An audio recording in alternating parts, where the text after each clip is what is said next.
Good morning, Unity friends. This morning we're going to be discussing a book called When Your Voice is Authentic, You Don't Have to Yell by Shiva Wheeler. And there's what the cover art looks like. I had this one only in a Kindle version, so that's what I've got.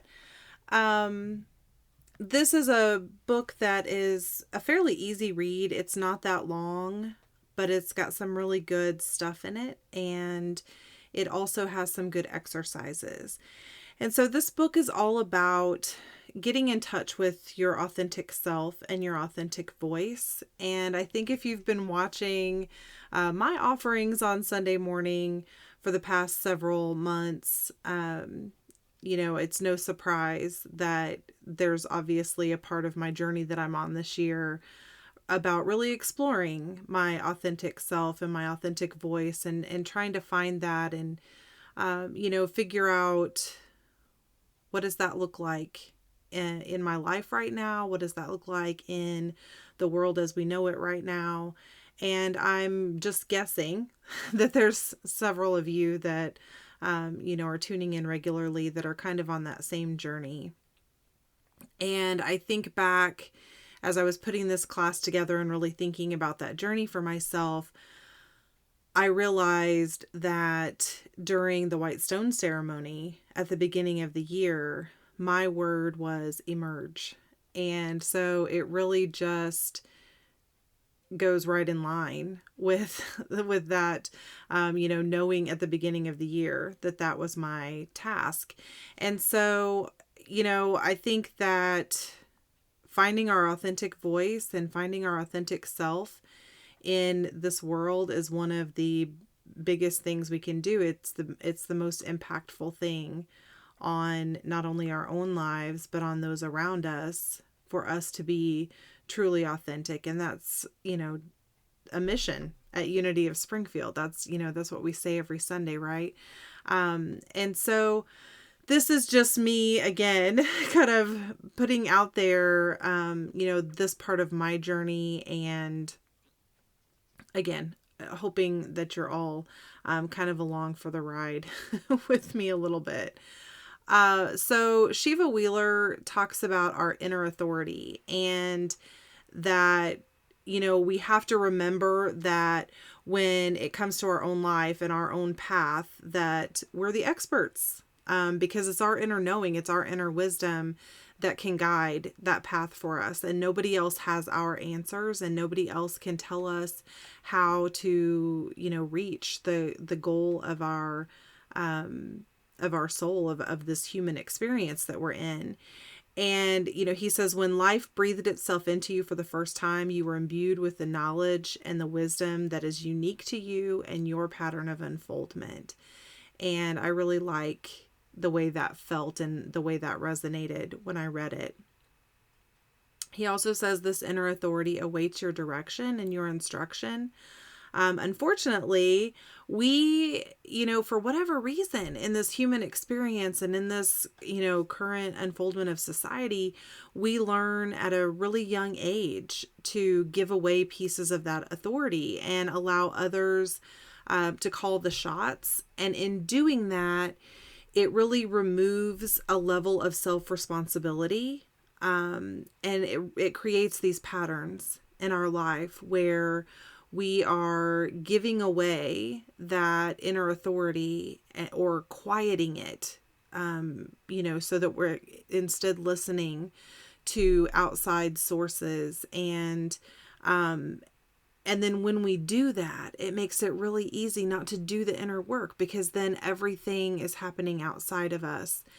And so he talks about is calling back your own spirit and getting free from those illusions of it being other people's responsibility for how you feel, or that your path is dictated by outside circumstances. And so we have this conditioned belief, again, and we've all experienced it, and we've talked about it a lot at Unity, that there's this conditioned belief that we're less than whole, and that we need something or some other system to define us or create who we are. and tell us when we've successfully arrived at our destination, right? Because like that would be easy if someone just guided you along and then poof, there you were, and you didn't have to do any of the work. But what really happens is we have this conditioned belief that it's under the control of other people, and that knowledge comes from outside of ourselves, and inherent wisdom comes from outside of ourselves. And we get really confused internally about who we are and what our actual voice is. And it can only be known from within. Like, we have to be in attunement with that inner knowing and that inner wisdom to be able to find our authentic voice. And he says, what makes that so hard to do? Why is it so hard for us to find and hear that inner wisdom? And it goes back to that conditioned belief that many of us were brought up in, that we have to believe we're somehow born flawed or ignorant, and that we have to live a certain way or by a certain dogma in order for us to achieve, enlightenment or worthiness, or to be lovable. And again, every time we're doing that, we're just training ourselves to surrender the authority and to hush the inner wisdom that we have. And then we start to feel really confused when that inner wisdom and that inner authority is trying to push us in a direction that maybe doesn't conform with what other people think we should be doing, or how other people think we should be living. And so it just gets really confusing. And he says the beautiful thing, though, the good news is that what we have done, we have the power to undo. So we can make that conscious choice and say, okay, maybe that is where I've been, and maybe I haven't been listening, but I'm going to choose to find that voice and get my inner authority back and trust it to know what my path needs to be. He also says it's only through authenticity that we can experience genuine intimacy. And that's not a new concept. We hear that from many of our teachers. Someone I love who talks about, kind of the authenticity, heartfelt living, and being able to have relationships and intimacy is Brene Brown. And her, stuff on vulnerability is just really good and goes right in line with this. I will say I found it interesting when choosing this book and then reading the foreword and looking, and I always look to see when a book was written. And so this book was published in 2008, and it's so interesting. There's a foreword by Michael Bernard Beckwith, who we love and have done stuff with. And they're talking about, in today's world where things are uncertain, or when, with the current circumstances and the stress that people are under because of that. And it really just made me think that, and in 2008, we were looking at, some financial crisis and things like that within the country.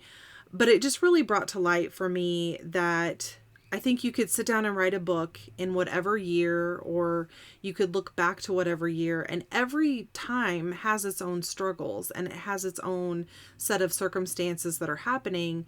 And we give the meaning to those things. We give the power to those things as to whether they're like the worst that's ever been or the best that's ever been. And so I don't know, it just was really trying, because if you read it not knowing what year it was written in, it could have just as easily been written today about things that are going on. So it's really not about those external circumstances. It's always about what's going on within us and how we're responding to those external circumstances. And that's just kind of a side note, but it really struck me in reading it that, like I said, it could have been in today's world. Shiva Wheeler also says that as humans, we get fairly addicted to comfort, and we give our consent to experiencing only pleasant aspects of change. And so we really try to push away things that are unpleasant or difficult, or really force us to take responsibility for our actions and our thoughts. And so he says, in doing that, the result is that we really sabotage our own evolution. If we want to be spiritually mature adults, if we want to,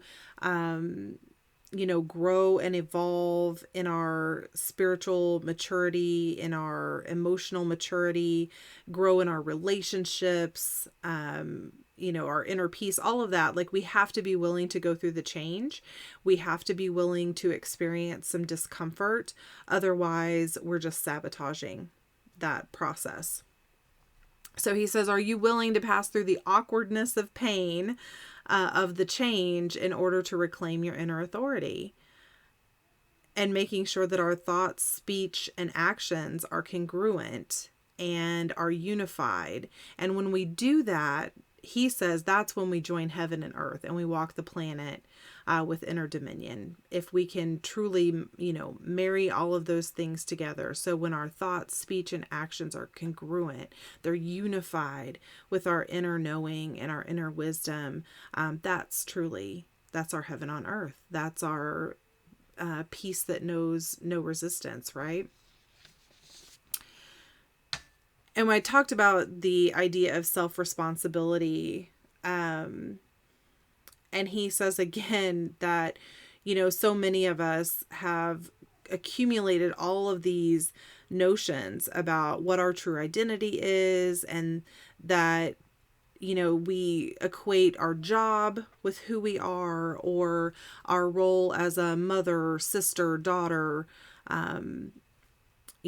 whatever those roles that we take on, we kind of equate those with that's our true identity. And again, as we do that and we put all of those things on, it's really like putting masks on top of our authentic self, and we just keep masking and masking with more layers of really erroneous thoughts of true identity.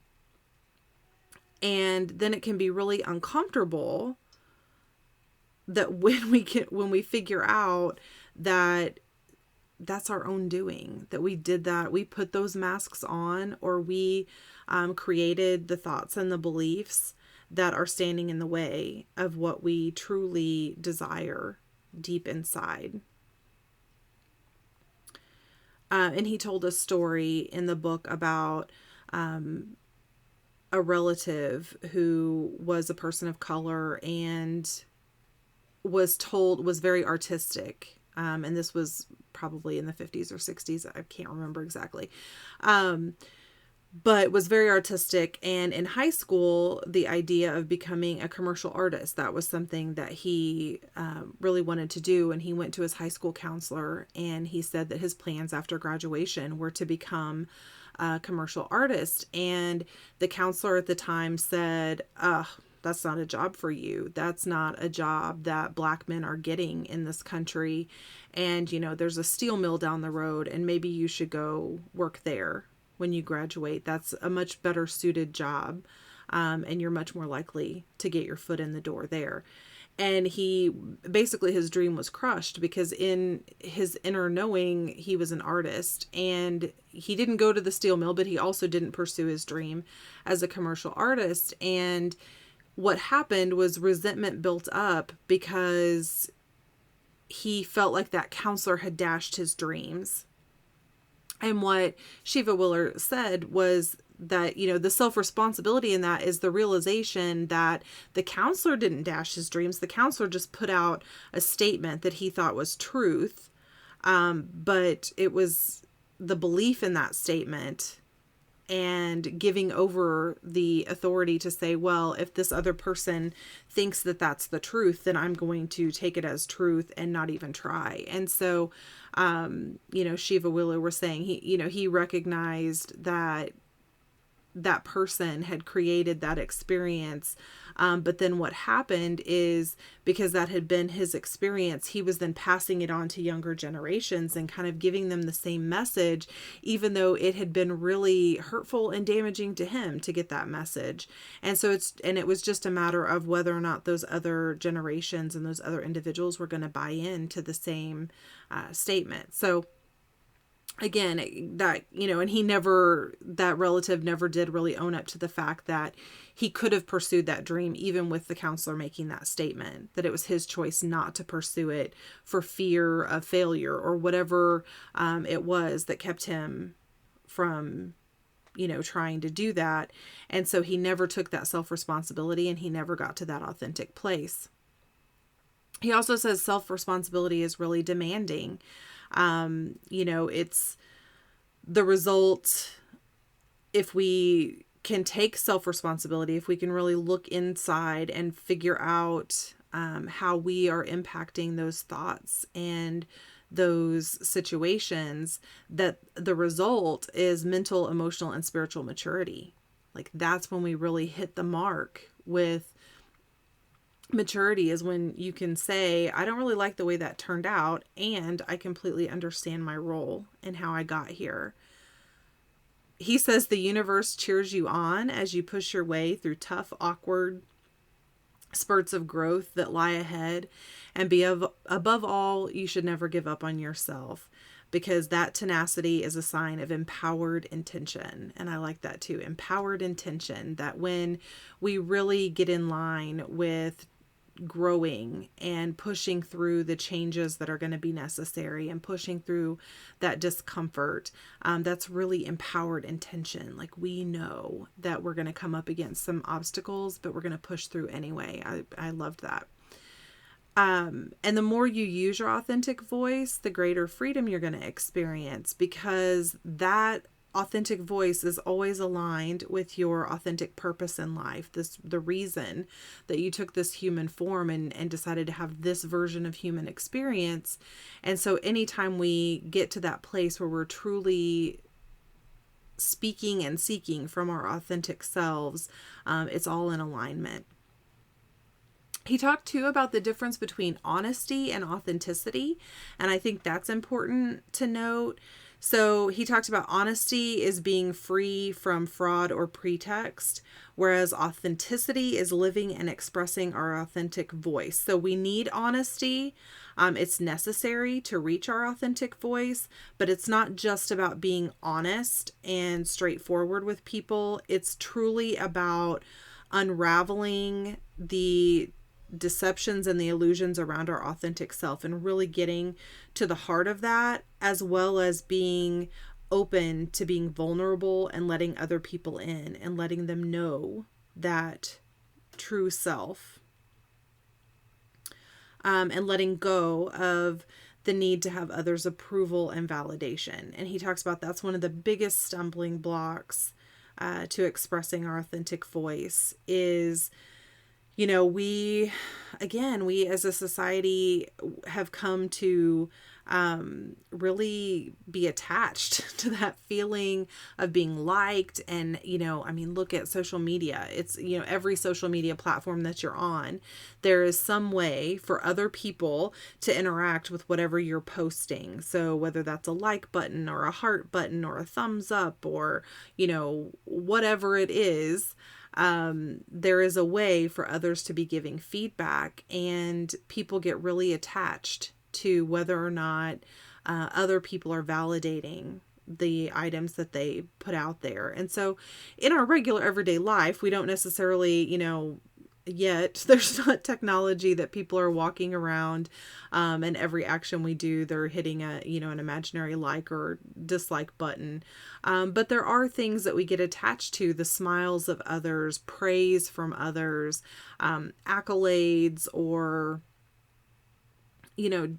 even affection from others because they like the actions that we're doing. And so we as behavioral creatures can sometimes get a little too reliant on those items for us to feel good and worthy. But if those actions that we're taking to get that praise and validation from other people are not in alignment with our authentic self, then again, things don't feel good. And that's where sometimes, we start to have resentment that we said yes to something that we didn't really want to do, but we were trying to get the praise, which kind of feels good, but it doesn't feel good at the same time because it's not true to who we are. And it just creates this cycle that can be really confusing and upsetting, and it brings out a lot of emotions.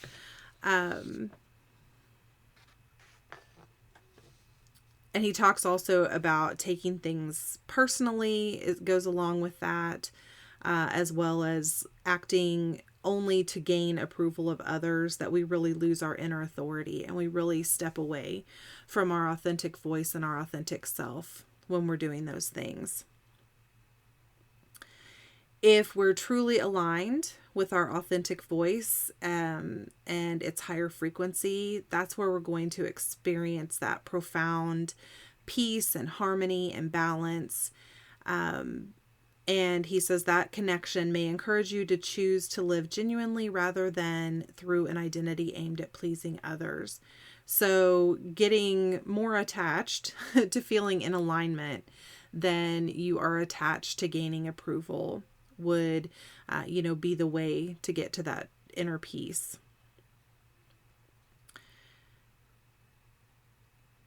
And here he's talking about that when our thoughts are inconsistent with our experiential reality, we suffer due to the inner confusion and conflict. And that's when I said, that resentment can build up. So we start to have anger and resentment towards those who are violating or in opposition of our expectations surrounding reality, instead of examining our own circumstances and our own conclusions. We are trying to coerce and change other people's behavior to match what our expectation is.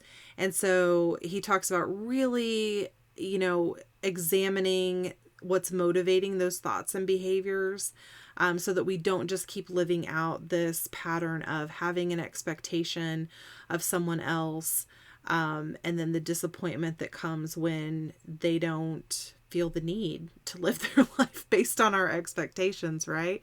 And so really looking at the truth that lies within our inherent wisdom.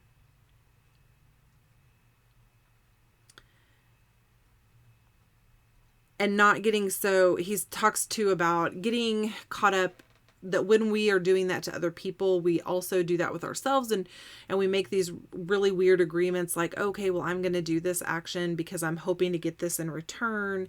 And then whether or not we get that in return creates the next cycle. And so we're constantly, deepening that cycle of distancing ourselves from our authentic voice because we're chasing something that's not pulling us towards that. We're chasing that approval, or we're chasing the comfort of having people perform based on our expectations.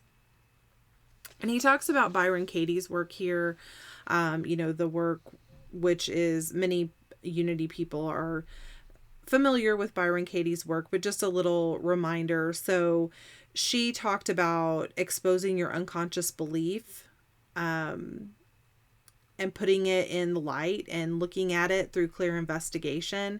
And that allowing us to give up some misconceptions about reality. So the nutshell of the work is to examine something and say, first, is it true? Second, can you absolutely know that that's true? Third, how do you react when you think that thought? And fourth, who would you be without the thought, and turn it around? And he talks about that final step of turning it around. So you take that original should thought and you reverse it and apply it to yourself. So one of the examples he gave was someone thinking that their spouse should take out the trash and being upset and frustrated because the trash is still sitting there. And the thought is, well, they should take out the trash. And so is that true? Should they take out the trash? Are they the only person that can do that? Is that the only way the trash is going out? Can you absolutely know that's true? How do you react when you think that thought? So is that frustration? Is that anger? Is it resentment? Is it disappointment? Whatever you call it. And who would you be without that thought? And then turn it around. So the turnaround is one way you can say it is they shouldn't take out the trash. And how does that feel? And then to say, I should take out the trash. And how does that feel? And where does that get you? And so she says that when you reverse and apply that to yourself, you're redirecting that thought back and really taking self-responsibility for why you're having that thought and why it's bringing up the emotion and whether or not that is a thought that is in alignment with your inner voice. And so she says, can you give yourself the same medicine you've been prescribing to others? So putting all those shoulda, coulda, wouldas on other people, when you turn that around to really get at the core of why do you think that others shoulda, coulda, woulda done something, can you really take that in as your own medicine and take self-responsibility for why you're having that thought. And that when we can do that, when we can really start to become aware of why we're having certain thoughts and how they're in alignment with who we are and otherwise, that's when we can really start to feel self-empowerment. When we take those unconscious behaviors and we bring them into our conscious self and we really examine them and we start to make decisions and take action and get a greater sense of feeling integrated and whole and that we're expressing from our true authentic self and our authentic voice, that's when we're going to see all of these gains in our emotional, spiritual maturity. We're going to experience creativity and passion that maybe we haven't felt in a long time.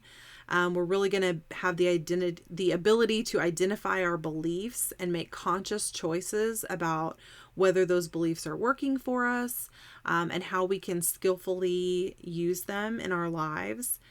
And that is when we're truly going to see a richness evolve in our lives that we haven't experienced before.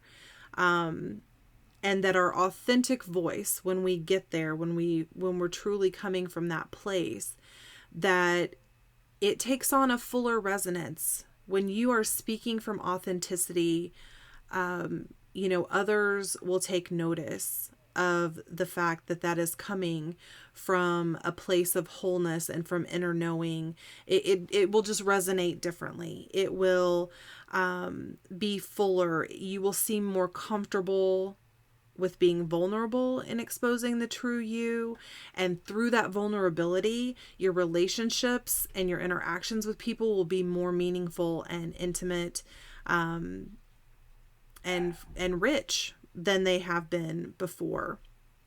And that really it's that we're strengthening unconditional self-acceptance when we get to that place of inner knowing, and when we really are speaking with our authentic voice, like being vulnerable enough and in touch enough to speak from your authentic voice is like radical self-acceptance, right? Because if you can put it out there with comfort and with ease, then you have accepted who you are at your core, and you are confident in who you are at your core, and you're willing to share that with the world.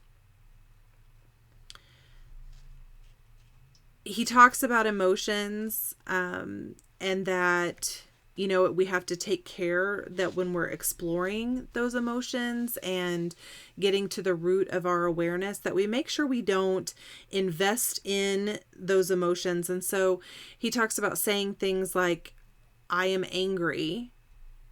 Then you've identified yourself with that emotion. And when we identify ourselves with something, we really get attached to it. And so we might actually create a situation where we feel that with more intensity than is really there, because we've identified ourselves with it. And so he has an activity in this book that he suggests looking at emotions, and instead of saying like, I am angry, I would say, Amy is feeling some anger. Like, what's that about? Then I can get curious about it because I become the observer. Or I can just say, this emotion is anger. What's happening right now, I would call this anger. And then again, I can explore it from that authentic self, keen observer role where you're the unattached witness. And that makes it much easier to allow them to pass through, and for you to take self-responsibility for your role in that. He talks about when we're having emotional conflict with other people, that we can ask ourselves, do I want to be free or do I want to be right? And that asking that question creates some space, again, for you to be curious about what's going on and for you to look at ways that you could respond from your authentic self that might create more harmony and create more understanding between you and the individual. And that anytime we choose to be free, we're always right, because choosing that is going to line up with who we are authentically.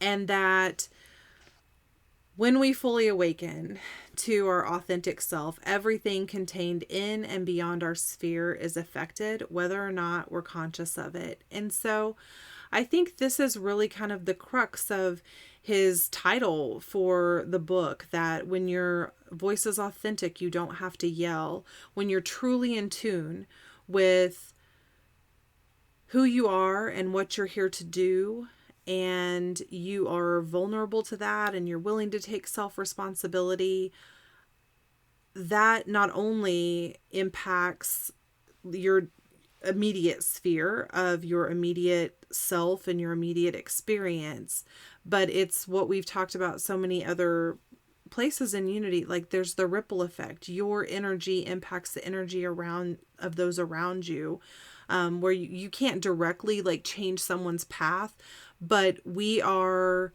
energy and we are all connected. And so if I raise my energy, if I find my authenticity, if I am speaking strongly from my authentic voice and I'm living an authentic experience, then that can't help but impact the energy of those around me and could lead to a raising of awareness for, a whole circle of people. Or if there's enough of us that are doing that work and raising our voices authentically, not yelling, but just raising our vibration of authenticity, that can have a bigger impact than shouting from the rooftops the truths of the world.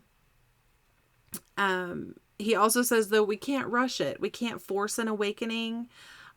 We just have to, find the practice that works for us, and we have to keep at it and keep going and just relax into the process and know that it's okay if it takes a while, or if it takes, repetition of certain activities, that we can just relax into it, because awakening, can take time, and it's going to take us, we'll get there when we get there. And we won't get there until we get there. So we just keep moving forward. One of the activities in the book, he has several activities throughout the book of ways that you can find that inner voice. And so there's one of the activities is a who am I meditation, where you just ask yourself, who am I? Listen for what's going on. What is my purpose? What is mine to do kind of questions. And that we just keep getting closer and closer to those answers that are subconscious or floating around in there. We can allow those things to come up and explore them as they do, and decide which ones feel the most authentic to us. And that by discovering that authenticity, that's when we start to see solutions to things like interpersonal relationships, or even global concerns. We start to see the strength of who we are, and it allows us to speak freely and courageously on issues that are confronting humanity, but at the same time, we stay intimately acquainted with ourselves. And we realize our relationship to the external world is mirrored by the reflection of our inner reality. And again, I think that goes back to his title of, you don't have to be yelling or protesting or doing all of those things, although you can be if that's what your inner voice is calling you to do. But you can also be doing just this work of realizing that my outer reflection is, based on what's going on internally with me. And so if I'm shifting and finding my voice of authenticity, that's going to play out in every interaction I have with individuals. And so, it can be that quiet force of strength and connection that is creating, huge strides and really lifting up others around me. So the authentic self is our complete expression and our unlimited potential. And that, he says it's really from this depth of authentic self-identity that we can know what it means to be free and experience genuine community with others. And if we continue to silence our authentic voice, we're really allowing ourselves to be held hostage by beliefs that limit our identity and inhibit our expression. And in doing so, we're not really letting ourselves see who we are and understand and know the power of our inner voice, but we're also not letting our friends, our family, our community, our world see that either. And so I'll just leave you with his statement. He said, humanity is waiting to feel the quality and texture of your authentic voice, to hear its tenor and resonance. And for each of us, that's going to be something different. And as he said, if our voices are authentic, we don't have to yell. We just have to be. And to that, I say, namaste.